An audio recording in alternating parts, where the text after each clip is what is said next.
11:30 নাগাদ toy train আমাদের পৌঁছে দিল সিমলা স্টেশনে। স্টেশন থেকে বেরিয়েই দেখলাম ড্রাইভার দাদা ওয়েট করছে আমাদেরকে হোটেল নিয়ে যাওয়ার জন্য। চারদিকটা দেখতে দেখতে কখন যেন হোটেলে পৌঁছে গেলাম। হোটেল পৌঁছতে লাগলো 40 মিনিট।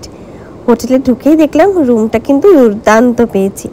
সব থেকে ইন্টারেস্টিং হচ্ছে রুমের ব্যালকনি থেকে দেখতে পাচ্ছি ছোট ছোট ঘরগুলোকে আর পুরো সিমলা শহরটাকে, যেটা কিন্তু ভারী সুন্দর লাগছে। তারপরে রয়েছে এখানে বড় বড় দুটো চেয়ার, ওয়ার্ড্রপ, আয়না, আর যেটা সব থেকে বড় সেটা হচ্ছে বিশাল বড় একটা বাথরুম দিয়েছে, কিন্তু ভীষণ ঠান্ডা। দেখো আমি পুরো প্যাকড আপ, কী করব। তারপর একটু রেস্ট করে লাঞ্চ করে বেরিয়ে পড়লাম ম্যাল রোডের উদ্দেশ্যে। ম্যাল রোডে এসে দেখছি এখানে তো বিশাল বাজার, প্রচুর দোকানপাট রয়েছে, আর রয়েছে দারুণ দারুণ গিফট আইটেমস। কোনটা ছেড়ে কোনটা নেব। আর ফ্রিজ ম্যাগনেট দেখলে আবার আমি লোভ সামলাতে পারি না। ফ্রিজ ম্যাগনেটটা যেখানে যাই আমার তো কিনতেই হবে।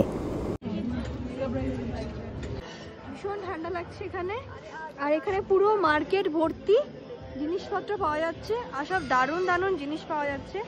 দেখো এই দিকটা সব দোকানে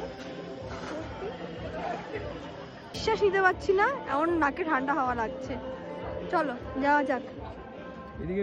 এখানটা দেখো বিক্রি হচ্ছে হাতে বোনা এগুলো প্রত্যেকটা উলের জিনিস, ছোট ছোট বাচ্চাদের টুপি আর হচ্ছে মোজা। তারপর এলাম বিখ্যাত সেই চার্চের সামনে, আর এই হচ্ছে উপর থেকে ম্যাল রোডের ভিউ। এরপরের ভিডিওগুলো দেখার জন্য অবশ্যই চ্যানেলটা সাবস্ক্রাইব করে দিই।